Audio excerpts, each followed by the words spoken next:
Fala pessoal, tudo na trilha? Sejam bem-vindos a mais um Na Trilha Cast. Hoje, depois de muitos pedidos da galera que ama direito penal, direito criminal e acha que não tem inovação nessa área, a gente trouxe uma queridíssima, nossa ex-aluna e hoje atuante na área de Law Enforcement Outreach. Nesse momento, nós estamos meio de confidencialidade, porque está acontecendo uma transição na vida dela, na vida profissional. Mas fato é que a gente já tem uma jornada na área, a gente vai contar um pouquinho. Então, Ohana, tem um prazer em te receber, seja muito bem-vinda. Que bom contar com a sua presença e mais, contar com a sua história de transição para essa área de Law Enforcement. Ai, gente, muito agradecida por me receber aqui. Olha esse sotaque, Brasil! Olha que é isso, que delícia! Eu fico super emocionada de estar aqui, porque realmente foi uma virada de chave que deu na minha vida, depois que eu conheci o Na Trilha, depois que eu conheci o direito e a inovação, né? Então, poder estar aqui contando a minha história e tentando inspirar pessoas a seguir uma trajetória parecida é, assim, surreal. Ai, que delícia. Então vamos começar um pouquinho. Eu sempre falo que esses podcasts, a nossa intenção é trazer uma jornada profissional e trazer também pitadas de conteúdo sobre a carreira em si. A área de Law Enforcement Outreach hoje no Brasil, ela é muito nova, muito recente, até mesmo para quem, de alguma forma, se conectou, já se conecta com a área de direito penal.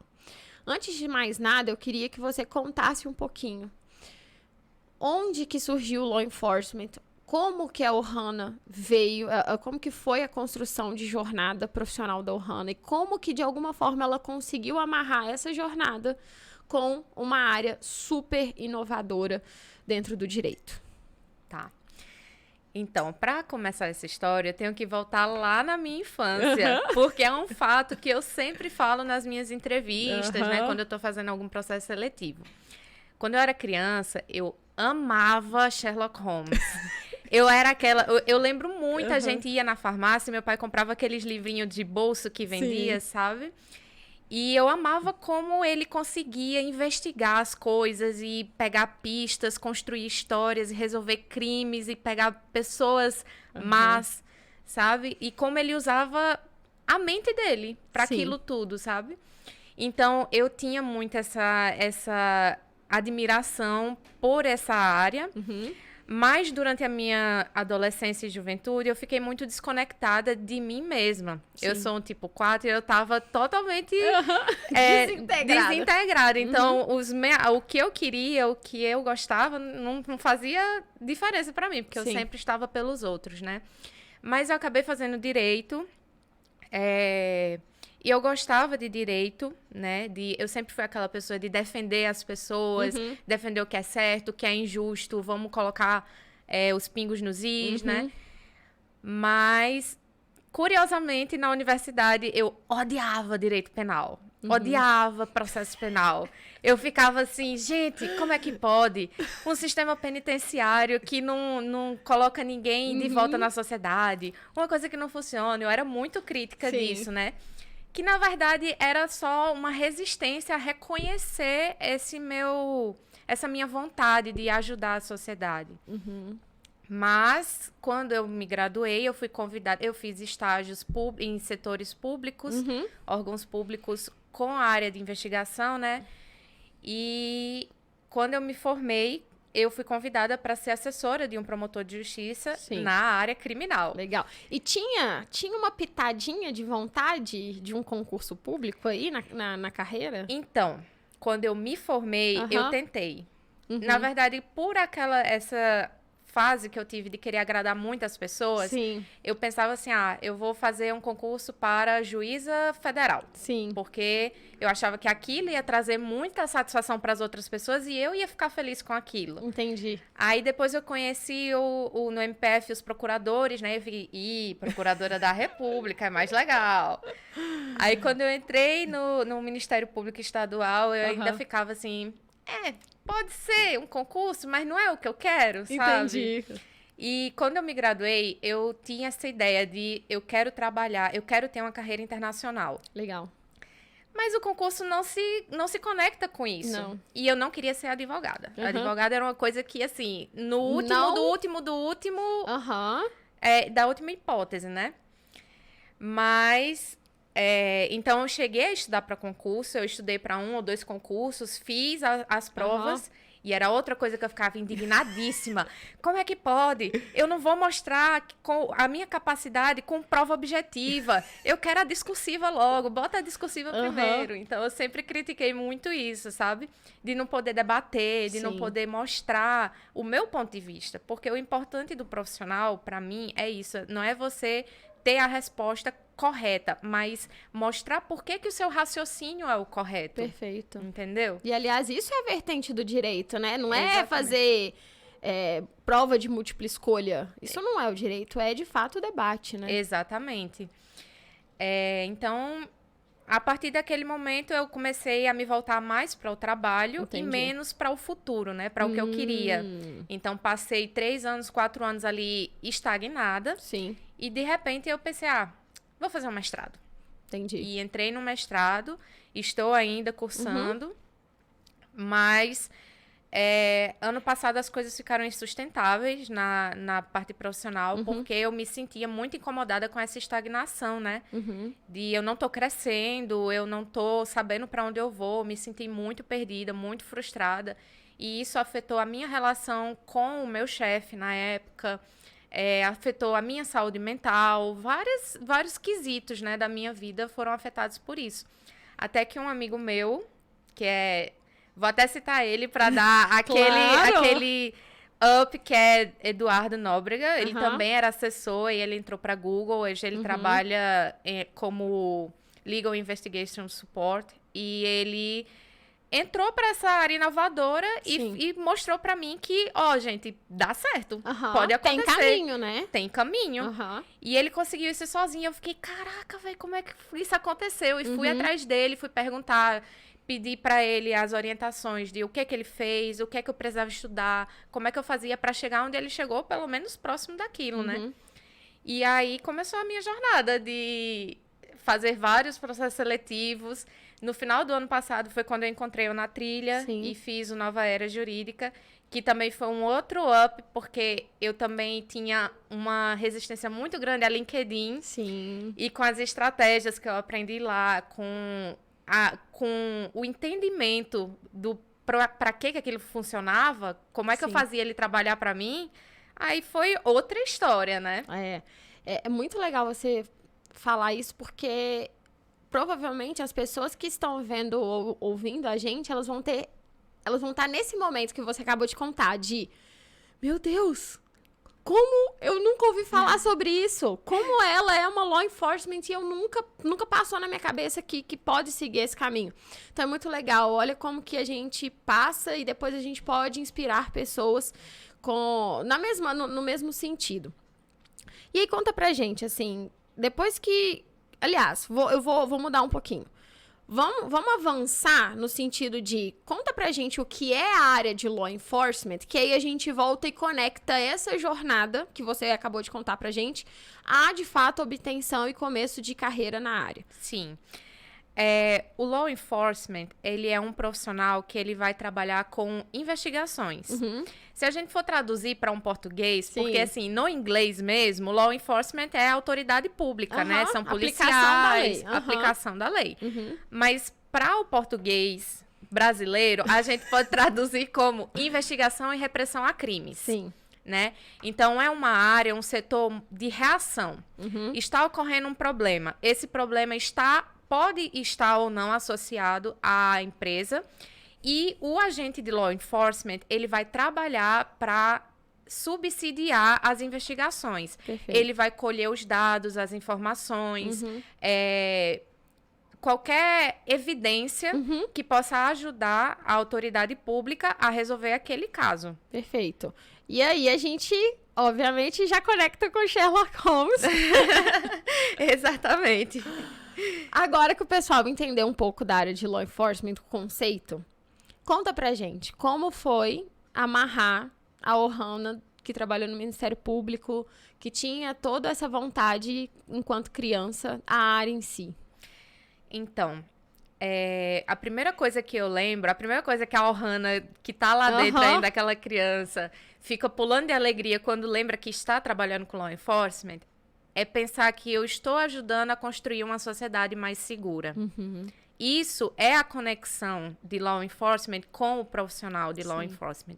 Você tem que estar disposto a fazer alguns sacrifícios no seu dia a dia por um bem maior.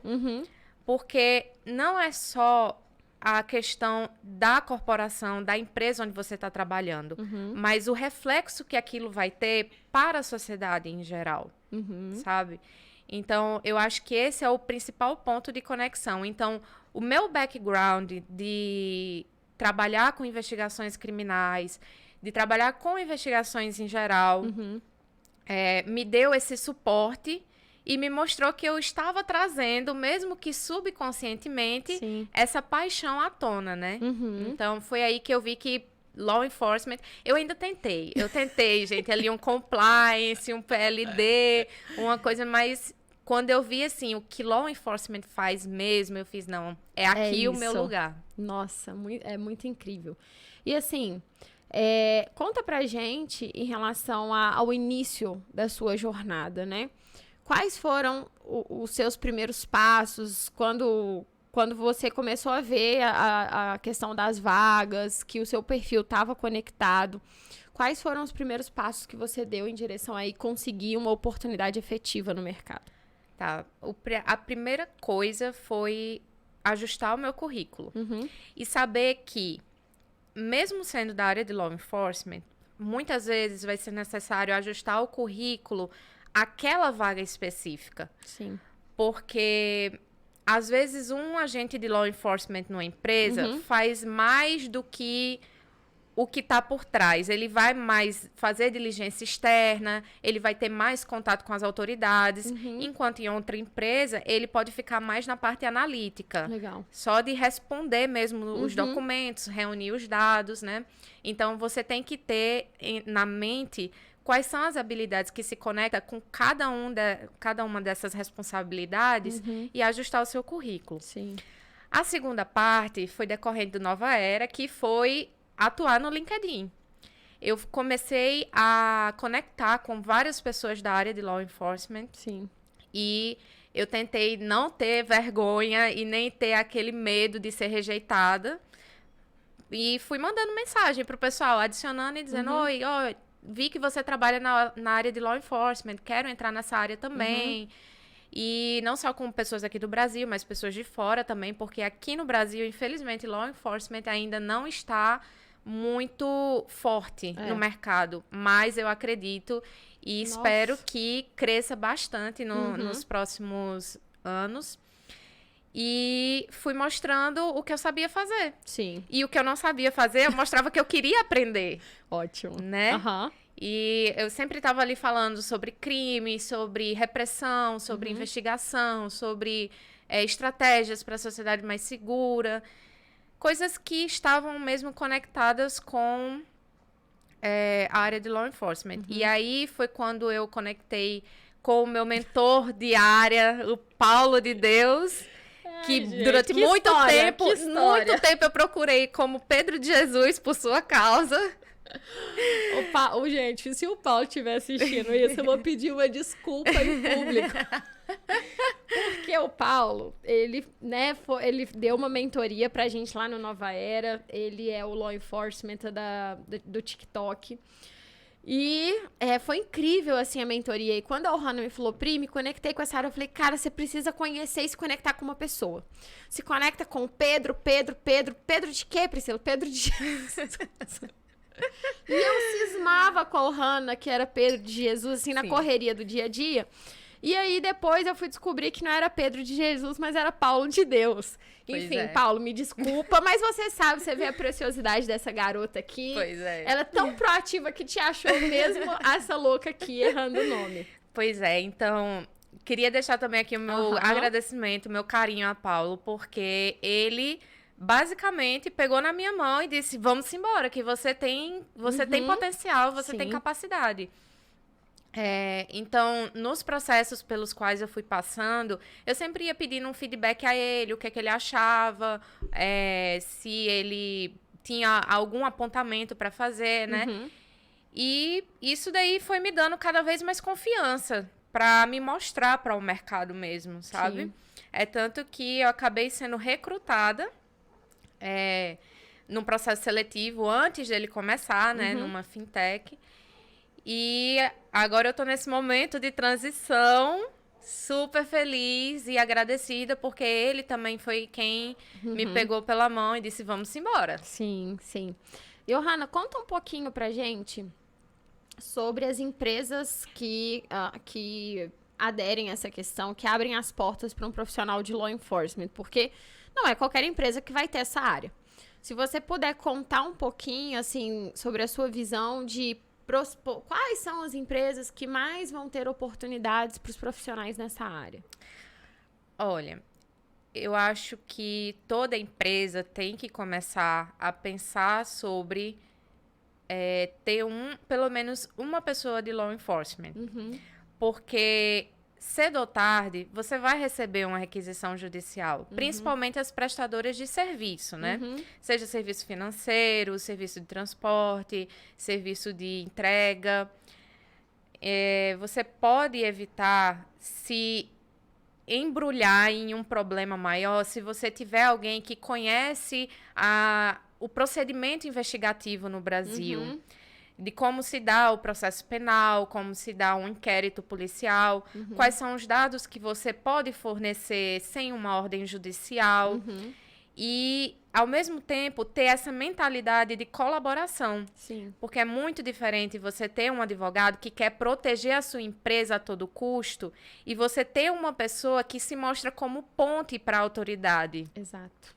E essa é a diferença de um advogado interno para o law enforcement, que até mesmo, na maioria das vagas até hoje, eu vi ele como um profissional do direito, não é nem exigido a questão da ordem, né? Você não advoga, você é mais um profissional ponte do que, de fato, um advogado ali na empresa. Exatamente. E o diferencial do profissional de direito é já ter essa ideia, né, de processo penal, de direito penal, já ter uma ideia de qual é o organograma do Poder Judiciário. Sim. Então, isso aí já é um diferencial. Mas é como você falou, não é exclusivo. Sim, sim. E uma coisa, assim, que a gente está vendo bastante em relação ao law enforcement, por mais que seja uma área nova, né? O que o mercado, qual o tipo de profissional que está brilhando os olhos dessas vagas, dessas oportunidades? Por você ter passado por alguns processos seletivos, o que você tem percebido que, cara, um profissional que tem esse perfil, que está já navegando por essas áreas, quem é esse profissional? Esse profissional é aquele que, primeiro de tudo, ele sabe trabalhar sob pressão, porque ali você vai ter que resolver problema a todo tempo. E, às vezes, o problema vai estar acontecendo naquele instante. Então, você vai ter que saber trabalhar sob pressão e dar um shift, sabe? De mudar muito rápido o que é que você está fazendo. Sair de uma atividade e ir para outra muito rápido. Sabe? Ter essa agilidade para resolver o problema. Ter a cabeça fria para pensar na melhor solução para a empresa, para a sociedade e para aquele problema. E o profissional que é discreto. Boa. Discreto no sentido de não sair falando o que é que você faz, ou quais são suas atividades diárias, como é sua rotina. Enfim, aqueles detalhes, Sim. Né, que podem atrapalhar uma investigação. Você imagina, você está ajudando uma autoridade pública numa investigação de uma organização criminosa. E você comenta com uma pessoa que você pensa que não vai falar para ninguém, mas essa pessoa fala para alguém, que vai para alguém, que vai para alguém. Tem uma pesquisa, ou é um estudo, eu não sei te dizer ao certo, mas que eu vi alguma vez, que diz que a gente tá a 7 pessoas de distância de qualquer pessoa no mundo. Então, você imagina, se você fala uma coisa assim e chega na pessoa que está sendo investigada. Sim. Entendeu? Então, tem que ser muito discreto também. Então é isso. Se fosse para resumir em tópicos, eu diria que é uma pessoa que sabe trabalhar sob pressão, que sabe resolver problema e que é discreto. Perfeito, perfeito. E sobre a questão, assim, de experiência, o quanto que o mercado está cobrando experiência de um profissional? E que tipo de experiência, se ele cobrar, que tipo de experiência ele está cobrando? Para ser bem sincera, eu tô vendo que na área de law enforcement, eles preferem pessoas que já têm alguma vivência com investigações. Perfeito. Mas isso não é um impeditivo para quem não trabalha com isso atualmente. Você pode mostrar que você tem muita vontade de trabalhar com aquilo e que você conhece aquela área, né? Sim. E você pode, por exemplo, fazer um estágio voluntário, né? Tem alguns órgãos públicos, eu sei que o Ministério Público lá na Paraíba tinha esse programa, né, de estágios voluntários para qualquer pessoa da área de direito. E você pode tentar se inserir nesse meio dessa forma, né? Para você pegar algum tipo de experiência nessa área de investigação. Não é obrigatório, né, você ter essa experiência, mas que você demonstre que você quer. Eu já vi também advogado criminalista entrar na área de law enforcement também, sabe? Então, é um pouco disso, de você ter uma ideia do que é a investigação, do que é a área criminal. Legal. E essa, gente, eu acho que é a maior dica, que é a mais acessível para vocês colocarem a mão na massa de fato e já buscarem a experiência para demonstrar para o mercado.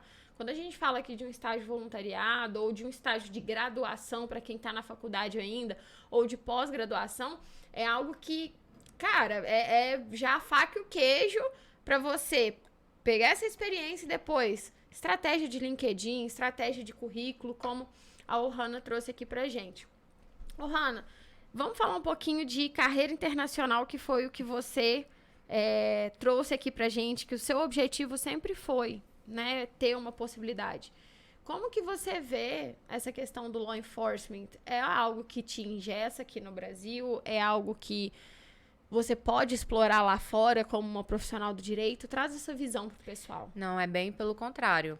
O law enforcement, ele é um trampolim para uma carreira internacional, porque lá fora é muito forte, né? Por exemplo, no TikTok a gente tem como cargo de entrada o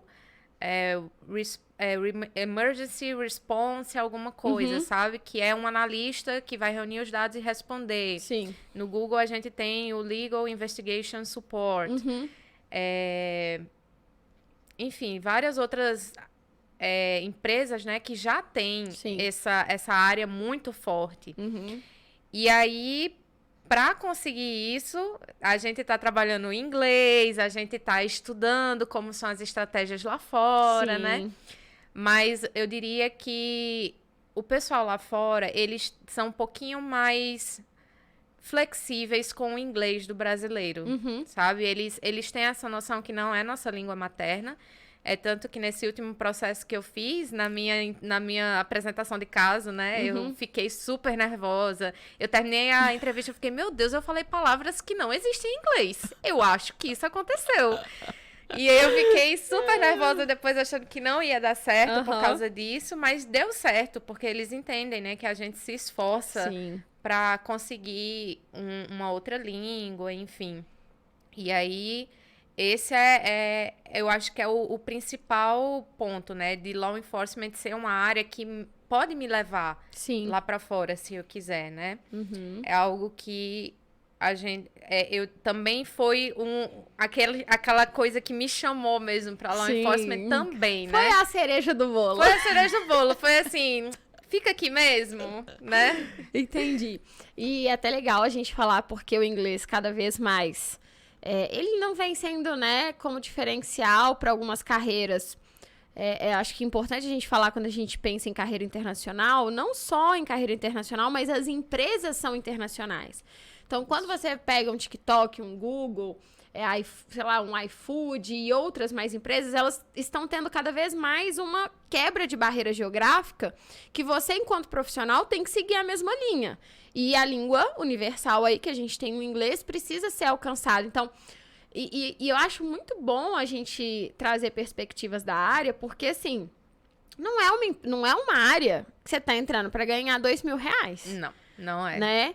Eu brinco que é uma área, uma profissão de fato que tem aí possibilidades de salários aí acima de 5 dígitos, tanto que nós temos muitas pessoas que são do concurso público, que são ali da Polícia Federal, enfim, que estão migrando para essa carreira. O que você percebe, assim, você já deixou claro aqui o inglês, a área de investigação, mas vamos falar um pouquinho das soft skills também, das habilidades comportamentais. Quem é esse profissional? Que habilidades você precisa ter mais desenvolvido em você para se conectar bem com a área? Eu acho que a resolução de problema, como eu falei antes, de né? ser antenado, de né? ser antenado, de você saber o que está acontecendo. Sim. E ter essa visão de onde é que a gente pode melhorar. Legal. Né? Então, sempre que eu fui para alguma entrevista, né? Eu sempre busquei olhar alguma coisa da empresa que poderia ser melhorado com law enforcement. Legal. Uma ferramenta, alguma coisa que fosse implementar um controle, sabe? Ou eu já sabia de algum que era recente e falei lá na entrevista, né?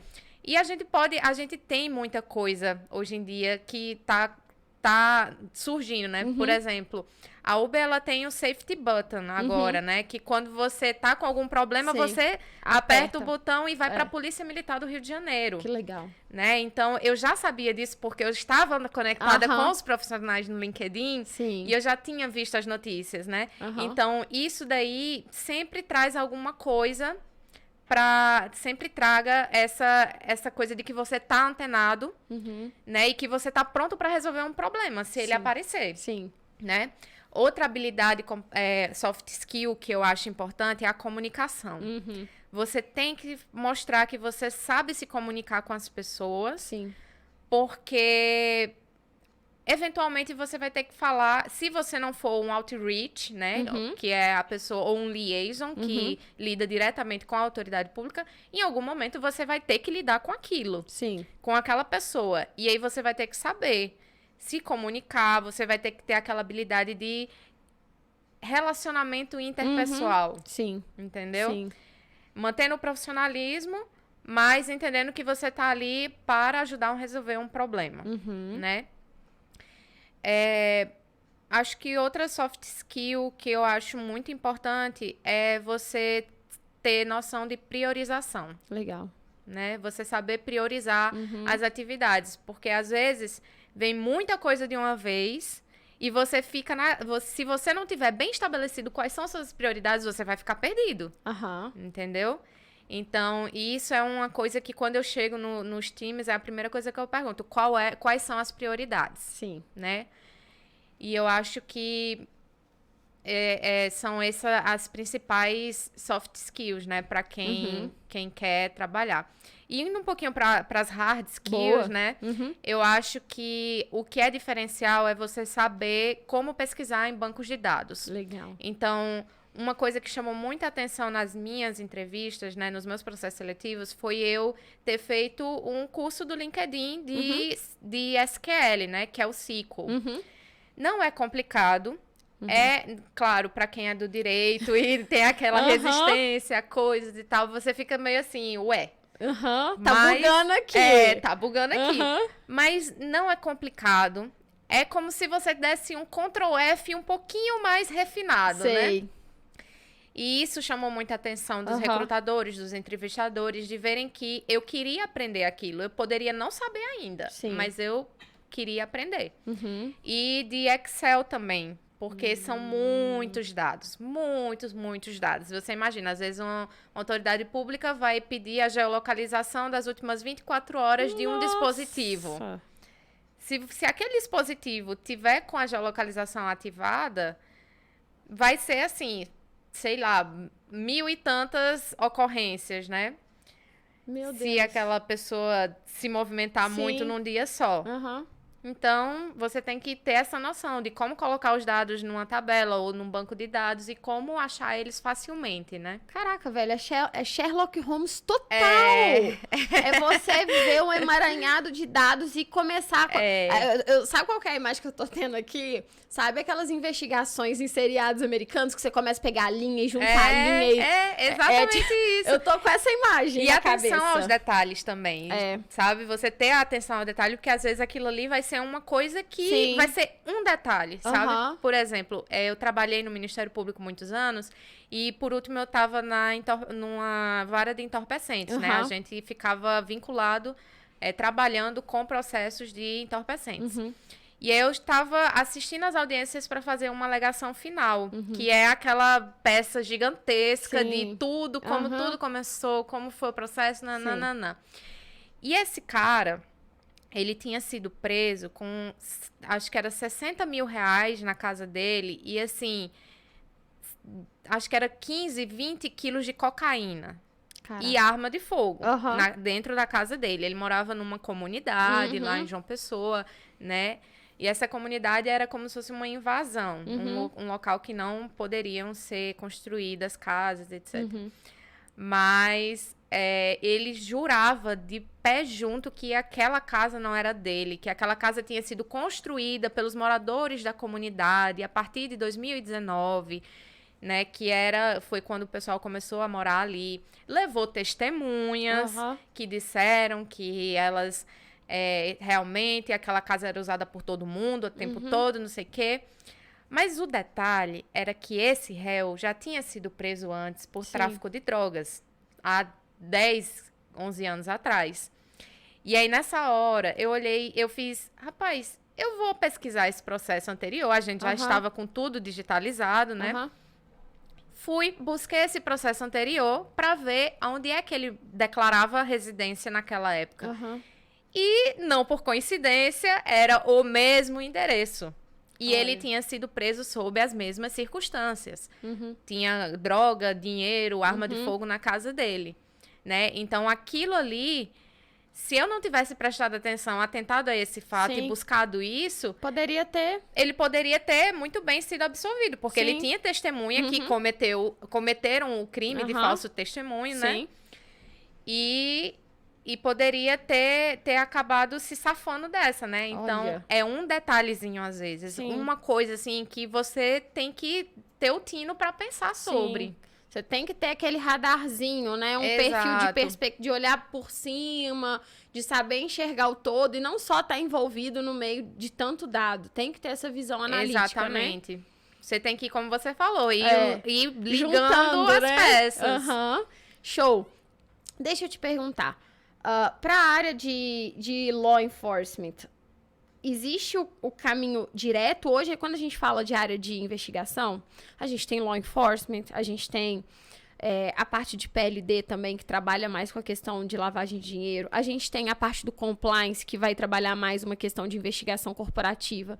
Na sua percepção, aonde que essas áreas, de alguma forma, elas apresentam semelhanças e onde elas se distinguem? A área de law enforcement, PLD, investigação e compliance, né, das investigações corporativas, eles têm esse fator em comum de investigar. Perfeito. Né? Porém, a parte de PLD e de compliance, elas têm uma face mais preventiva. Perfeito. Né? O compliance, se for investigação interna, nem tanto.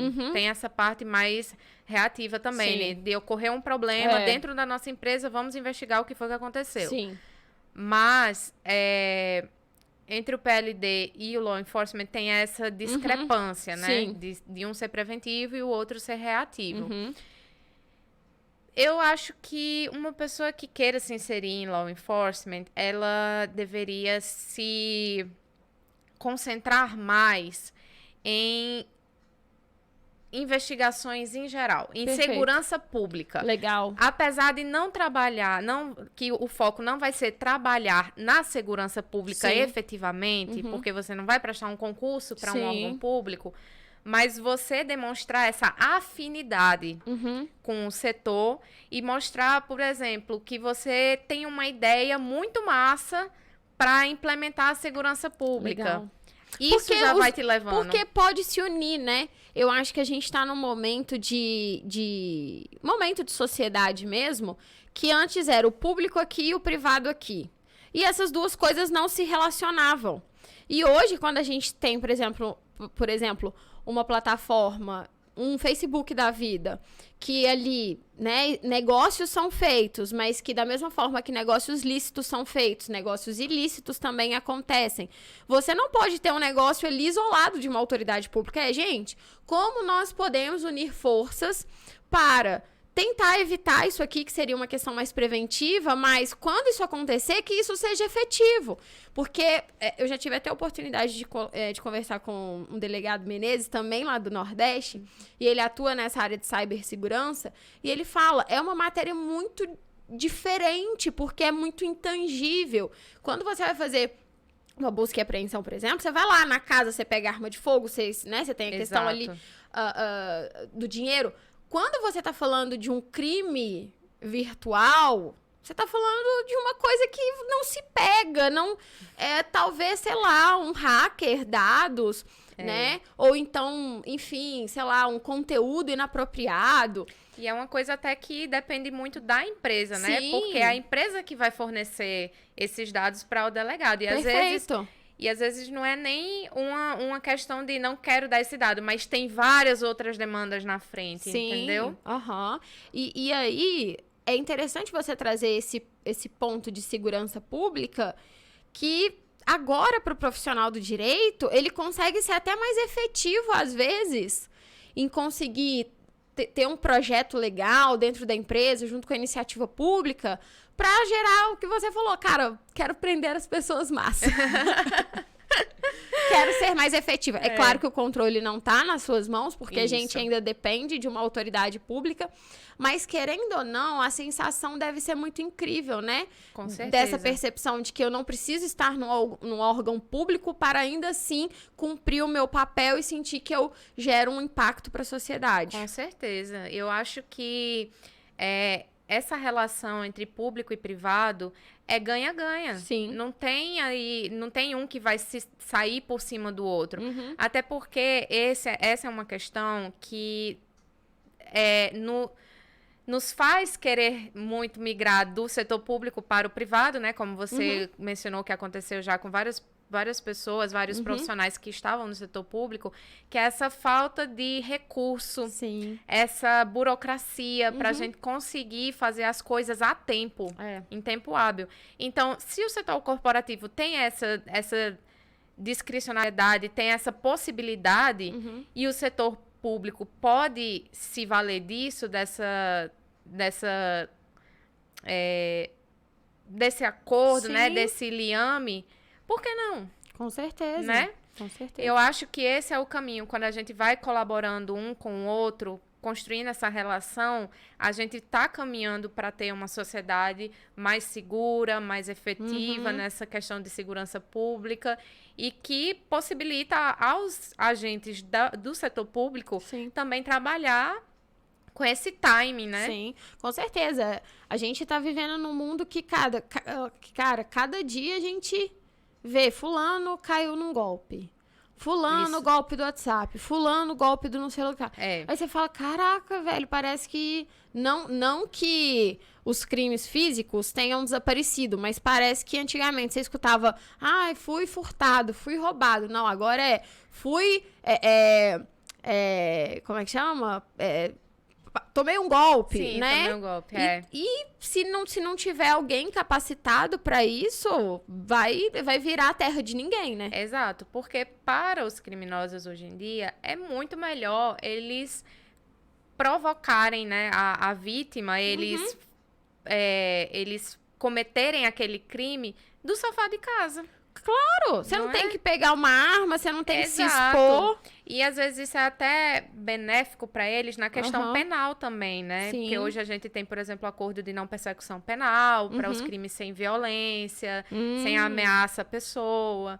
Então, para eles, às vezes, é mais benéfico eles cometerem um estelionato em casa, usando a engenharia social, que é um grande problema, porque a engenharia social não é um programa que você consegue barrar, não é um vírus que ataca o seu computador. É puramente a própria vítima dando os dados para o criminoso, né? Então, a gente precisa sempre reforçar nas redes sociais, com os nossos familiares, com os nossos amigos, essas informações de prevenção a esse tipo de crime, né? Tem 2 delegados que eu conheço também, que é Dr. Emerson e Dr. Alessandro, que eles são muito atuantes nessa área. E eles são inteligentíssimos, eles dão bastante conteúdo no LinkedIn, no Instagram, sobre como se prevenir nesses golpes. E eu acho que o setor privado tem muito a ganhar também com os ensinamentos deles e com essa parte de law enforcement, de vamos ajudar a reprimir esse tipo de ocorrência, né? Perfeito. Caminhando aqui para as nossas últimas perguntinhas, vou voltar um pouco o bate-papo pro lado pessoal. Desafios. Conta pra gente, assim, coloca na mesa o que pra você foi o maior desafio nessa transição. O maior desafio, eu fico até com o olho cheio d'água, né? Porque foi um grande desafio ter resiliência para os nãos. Muito, porque você sabe, a gente passou por isso juntas, você foi me acompanhando. Não era uma questão de eu não ter capacidade. No começo, era uma questão de eu não ter confiança em mim, de não acreditar no que eu tinha para dar. Mas aquilo ali foi, de uma certa forma, me fazendo crescer, né? Os nãos foram muito dolorosos. Muito dolorosos. Eu lembro que um dia, uma semana, assim, eu tava super feliz porque eu tava fazendo dois processos seletivos para empresas incríveis e tudo mais. E no outro dia eu tava chorando porque eu recebi um não sem nenhuma justificativa, nenhum feedback, sabe? Foi só assim, Ohana, estamos muito impressionados com a sua experiência, com a profissional que você é, mas não vai ser dessa vez que a gente vai te oferecer o cargo. E aí eu ficava, gente, por quê? Sabe? Na época eu não sabia. Hoje eu sei o porquê, né? Mas na época isso foi muito doloroso. E ter essa resiliência de pensar assim, eu sempre fiz um acordo comigo. No dia que eu ficasse muito triste, eu ia realmente ficar muito triste. E nesse dia específico, eu já estava tão cansada, porque é um processo, né? Você fazer processo seletivo é realmente um processo. Você vai estudar a empresa, você vai estudar o cargo, você vai estudar estratégias. Lê do engano quem acha que é só sentar e fazer uma entrevista. Não, né? gente, é assim, concurso público perde feio para isso. Você se capacita muito mais, né? Fazendo um processo seletivo para uma empresa privada. Mas naquele dia eu tava tão cansada, tão exausta de já ter feito vários e recebido não, que eu chorei da hora que eu acordei até umas 3, 4 horas da tarde. Chorei mesmo, assim, tinha hora que eu soluçava de tanto chorar, de tão cansada que eu estava. Mas o meu acordo comigo mesma era, eu passaria só aquele dia triste. No outro dia eu ia começar tudo de novo. Inclusive eu fiz posts no LinkedIn sobre isso. Alguns nãos que eu recebi que foram muito dolorosos pra mim, eu postei lá pra mostrar que não é só flores. Não é só coisa boa, né? E assim, ontem a gente conversou sobre isso, mas hoje eu fui contar direitinho, né? Quantos processos seletivos eu cheguei a participar, além da inscrição, que eu recebi um não, e foram 7. Caraca. 7, assim, no espaço de 8 meses, né? Isso assim, gente, eu vou deixar claro. 7 que chegou a avançar num tom de entrevista. Isso. Fora os que a gente manda a vaga e às vezes nunca mais tem um retorno, Exato. né? Daquelas plataformas que a pessoa se inscreve 300 vezes a mesma coisa, mas enfim. Então, essa foi a parte mais difícil dessa jornada, né? Ter a resiliência necessária para não desistir. E é isso. Eu acho que eles foram importantes também para eu construir minha confiança. Eu nunca esqueci um feedback que eu recebi de uma empresa de transportes. Foi um processo que eu fiz em dezembro, né, do ano passado. Foi logo quando você tinha entrado Foi na logo quando eu era. entrei, eu lembro, eu te pedi, Super. eu fiquei desesperada. Nossa. Pri, por favor, libera pra mim os módulos de entrevista e tal. Então, ali, esse processo específico, eu sabia onde é que não tinha sido suficiente. E hoje eu não me cobro tanto, e na época também eu não cheguei a me cobrar tanto, porque eu ainda estava começando esse processo de fazer estudo de caso, fazer apresentação. O processo todo foi em inglês, e aquilo ali também já me deu um pouco mais de insegurança. Sim. Mas eu nunca esqueci esse processo porque a recrutadora me ligou para me dar um feedback. Sim. E não foi aquele feedback genérico. Sim. Ela disse para mim, Hannah, olha, os entrevistadores acharam que você foi maravilhosa nisso, porém, nesse ponto, eles acharam que não foi o suficiente. E como houve um outro candidato que se saiu melhor nesses pontos em que você não se destacou, a gente resolveu oferecer a vaga para esse outro candidato. E assim, eu chorei, fiquei triste, é claro, mas eu super entendi aquilo ali. Nossa. E aquilo ali me ajudou a construir os meus próximos estudos de caso, né? E quem dera, a gente, pelo menos as empresas que o Na Trilha vem se conectando para auxiliar em processos seletivos, a gente pede muito isso. A gente pede, cara, seja humano com o outro humano. Porque não é uma relação de RH ou gestores com um colaborador. É uma pessoa que nutre expectativas, né? É um setor que também nutre expectativas para trazer o melhor talento, mas que se você não pensar num processo seletivo como, de fato, uma jornada, aquela pessoa que está do outro lado e que não mandou tão bem, se você não falar para ela o que é que ela não te entregou, ela nunca vai poder saber onde ela pode melhorar. Exatamente. Né? E às vezes não é nem um problema de capacidade e habilidade, às vezes é um timing.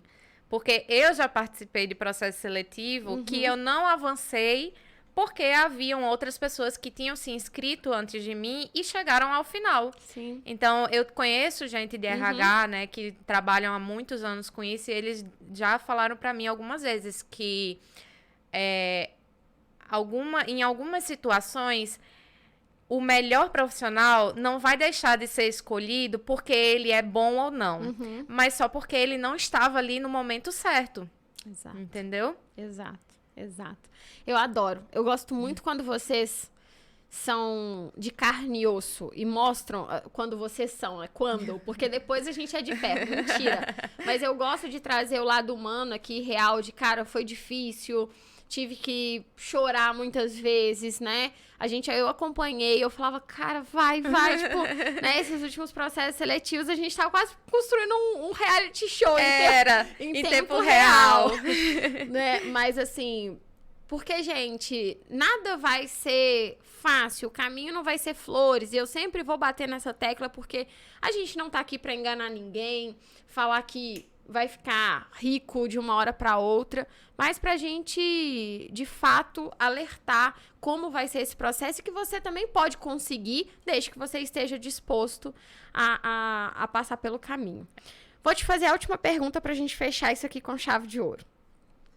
Se a Ohana pudesse dar uma dica, né, pra Ohana, imagina a Ohana lá atrás, quando ela começou, imagina que várias pessoas vão estar nesse ponto de primeiros passos. O que seria interessante, determinante para essa pessoa começar a caminhada? Olha, a primeira coisa de tudo que eu diria se livre das suas amarras.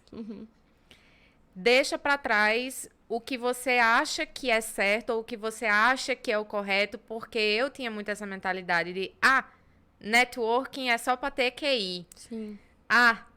Fazer LinkedIn é só para mostrar coisa que não existe, né? Então, se livre dessas amarras, desses preconceitos que você tem. E em relação a você mesma, de, eu não sou suficiente, eu não tenho experiência, não. Gente, não. Se você quer uma coisa, mostra que você quer. Exato. Mostra que você é apaixonada por aquilo. Porque isso é o que vai fazer a diferença. E você tem que começar isso no seu currículo. Quando você mostra no seu currículo, você pode não colocar lá, tenho tantos anos de experiência, mas eu tenho esse perfil e eu sou apaixonada por fazer isso, isso e isso. Sim. E por que você é apaixonada? Porque eu tenho essa história e eu acho que o trabalho vai fazer isso, isso e isso para a sociedade, ou enfim, para o que você acha que vai ser de resultado. Sim. Né? Então, é esse o primeiro ponto, né? Se desprenda, se deixe para lá essas correntes para você realmente se abrir para algo novo e para se enxergar de uma outra forma. Hoje em dia, eu acho que eu tenho, assim, duas Ohana dentro de mim. A Ohana mulher profissional e a Ohana criança. E, às vezes, eu sinto que a Ohana criança olha para a Ohana profissional mulher e pensa, caraca, olha ela! Olha, sabe? É desse jeito. Às vezes eu fico assim, caraca, olha só onde a gente chegou. Sabe? E aonde mais a gente pode chegar. E o segundo conselho é um conselho até da Ari, que ela dá muito, e eu vivi isso. Tenha mentores. Tenha mentores, porque essas pessoas já passaram pelo que você passou. E às vezes você não precisa ter um mentor que você vai pagar para essa pessoa. Sim. Mas você pode se conectar com alguém ao ponto de se tornar amigo ou amiga daquela pessoa, né? Então, eu acho que isso também é muito importante. Porque é aquela pessoa que já tem uma experiência que você não tem. E você tem muito a aprender. Então, e todo mundo que recebe um pedido de ajuda legítimo sente isso. Com certeza. Sente isso. Isso é uma coisa que as pessoas com quem eu já havia me conectado, porque... Curiosamente ou não, em algumas entrevistas de trabalho que eu fiz nessa jornada, eu já tinha conectado com algumas pessoas no LinkedIn. E essas pessoas, elas me diziam, caraca, Ohana, você realmente tem muita força de vontade, e isso é uma coisa que a gente vê, né? Que você vai ali, você vai tentando, você vai mostrando que você tem muita garra, muita força de vontade, né? Sim. Então...